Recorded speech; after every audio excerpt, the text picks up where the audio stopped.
Learn today's scalding hot shred lick in the neighborhood of A minor and increase your shredding skills by a numerical factor of, let's say, 12.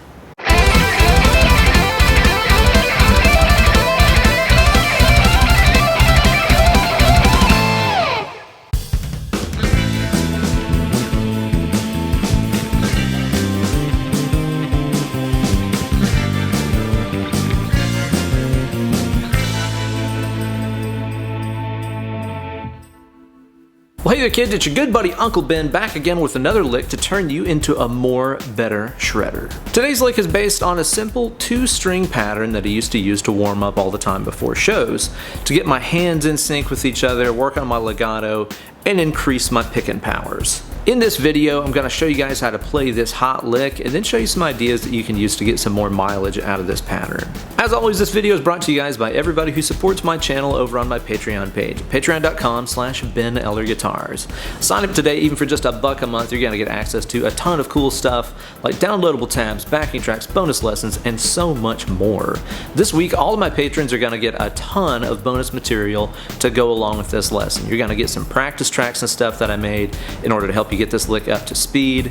You're going to get a download of the awesome Axe FX 3 patch that I made that I'm using in this video. Plus, you're also going to get a very special bonus lesson to go along with this one, showing you guys how you can practice this lick on all the different string sets in order to finally learn and memorize every note on the fretboard. So don't delay, sign up today. Gear-wise for today's video, I'm playing this lovely Balaguer Guitars Diablo that I'm just in love with. This is a fantastic guitar, and like I said, I'm playing through the Fractal Audio Axe FX 3. But before we get any further, let's hear that hot lick again at stepdad speed.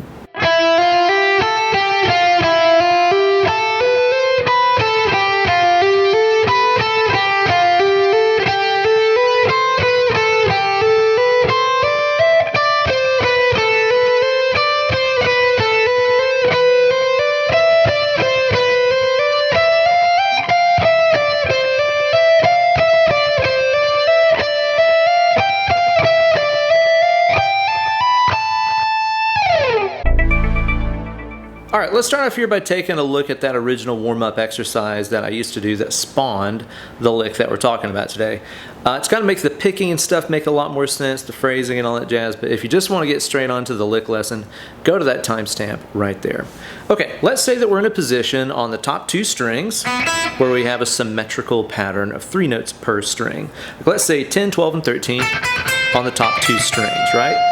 Here's how I would execute this pattern. It's kind of in 2 halves. Start off by playing the B string here on fret number 10 with a downstroke, and then hammer on the next 2 notes of the scale like this.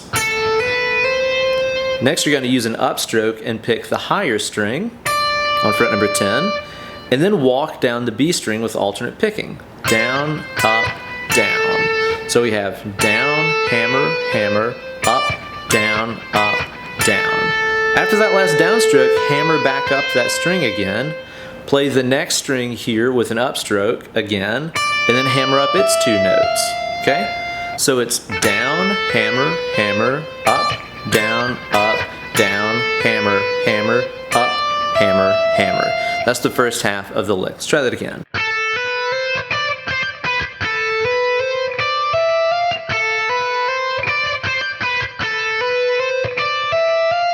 So that's the first half of the pattern. At this point, what we're going to do is to play the second half of the pattern. Sounds like this. It's kind of like one lick that just gets repeated twice.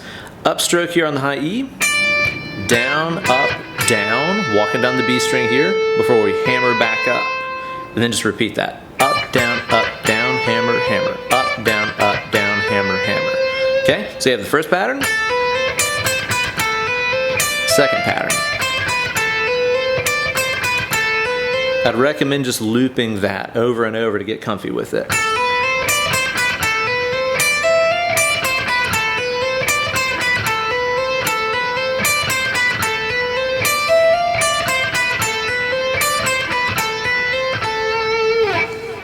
Something that you'll notice about the picking on this lick is that it's all outside string changes. There's no inside changes here. And an easy way to kind of program your right hand to do this correctly is to think of it this way. Anytime you play the high E string, do an upstroke. Never do downstrokes on the high E in this particular lick. It's always going to be upstrokes. This is kind of interesting because you end up doing 2 upstrokes in a row. Up, up, up, up. Again, only upstrokes on the higher string. This will ensure that all the changes are happening on the outsides of the strings, which is going to make the picking a whole lot easier.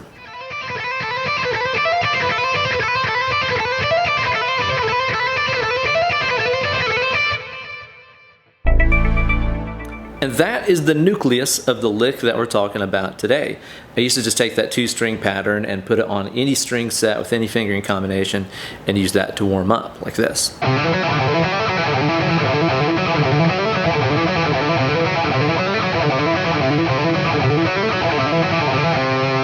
I find that combination of alternate picking as well as using legato just really gets my hands nice and in sync with each other. It ensures that my legato stuff doesn't outrun my right hand, and likewise. So now that you know the pattern that we're going to be using, let's talk about the lick itself here. It's in the key of A minor, so that means we're only going to be using natural notes. A, B, C, D, E, F, G, A. And this is played as sextuplets, meaning we are cramming 6 notes into every single beat of this phrase. Okay, the first pattern that we're going to start off with begins right here on the E note on the B string. That's fret number 5. Here's the map of notes we're going to use. We're going to play E, F, G, A, B, C. That's our 6-note pattern that we're going to use for the first part of the lick. With this 6-note box, play the first section of the lick that we talked about before. So we're going to go down, hammer, hammer, up, down, hammer, hammer, up, hammer, hammer. Now we could have just repeated the second half of the lick here, but instead I decided to move up to the next set of notes in the scale to play the descending part. The next set of notes in the scale is going to look like this. F, G, A, B, C, D. This is the box of notes we're going to use to execute the second half of the lick. So it's going to sound like this. And again, that's up, down, hammer, hammer, up, down, hammer, hammer. So far we should have this.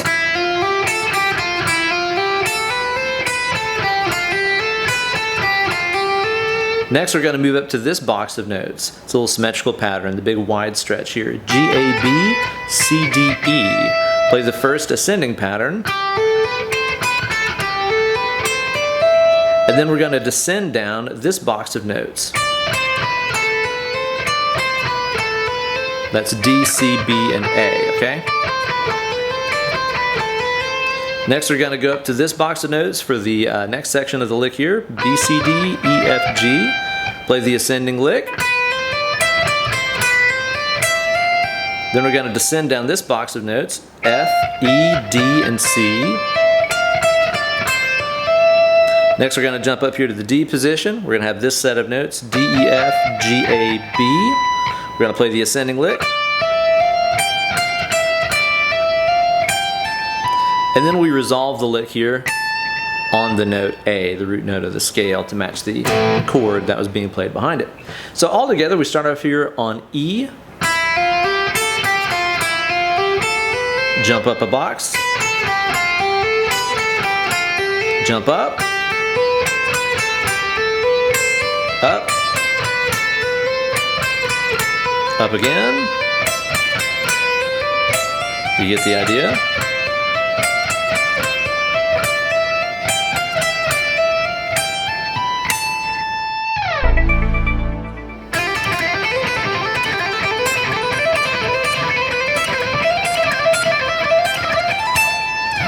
That is a hot one indeed. And again, I'd like for you guys to start thinking about different ways you could use that pattern. You guys know I'm all about repurposing anything you learn to try to get as much mileage out of it as you can. So you could practice the same idea anywhere that you find 3 notes and 3 notes together. So like, let's say for example, let's put this in some familiar turf right here. Let's say we were playing around with some E blues scale stuff, right?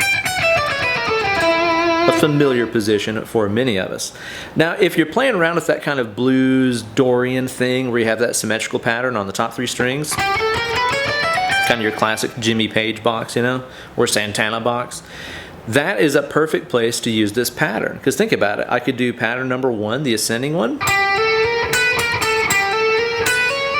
and the descending one right there using that symmetrical fingering.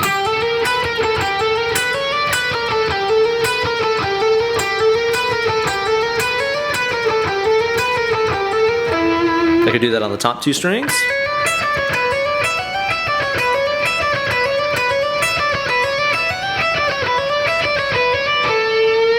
You get the idea. Sky's the limit. You could even move through both of those patterns like this. It's a pretty cool sounding lick. Another really neat idea you could start messing with too is to take this across 2 strings and do some string skipping with it, kind of Nuno Betancourt it up, you know? So like, let's say I had this section of the C scale. Here's a cool idea. Let's say I had E, F, G, C, D, E, okay? So I'm on the G string for these 3 notes. I'm on the high E string for these 3 notes. See what that sounds like. It's cool. And again, I'm only doing upstrokes on that high string. Same deal as before. Down, up, down, up, up, up.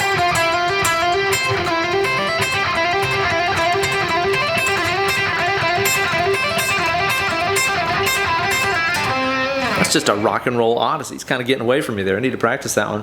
But that's a really cool sounding lick. And I think it also conveys the sound of that C chord. It starts to sound like a little bit more like an arpeggio than it does like a scale lick. So again, I would try to repurpose this as many ways as you can. You could even come up with like a descending version of this lick. That'd be cool. Anywhere that you have 3 notes and 3 notes, try this pattern out, no matter what style of playing it is that you're into. I'd love to see what kind of licks you guys come up with using this idea, so be sure to put up a video on the Instagrams of yourself shredding some cool ideas using this pattern, and tag me in it. My handle over there is at Ben Eller Guitars. Give me a follow while you're over there too. I'd love to check out what you come up with using this idea.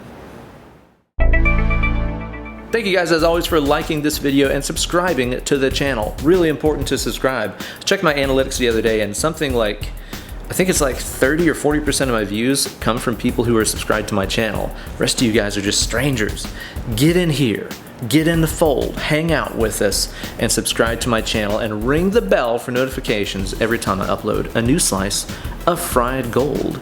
As for those of you guys who are lovely and loyal Patreon supporters, I recommend staying tuned for that bonus lesson that I'm going to put up, showing you guys how to take this lick across the neck on all the different string sets and how that's going to help you learn the notes more better. And again, that's available to everybody who supports the channel, even for just that $1 a month level. So don't delay, sign up today. Patreon.com/Ben Eller Guitars. Thank you guys a bunch. All right, guys, have fun with this one. Get away from the computer and go play some guitar. Less clicking, more picking.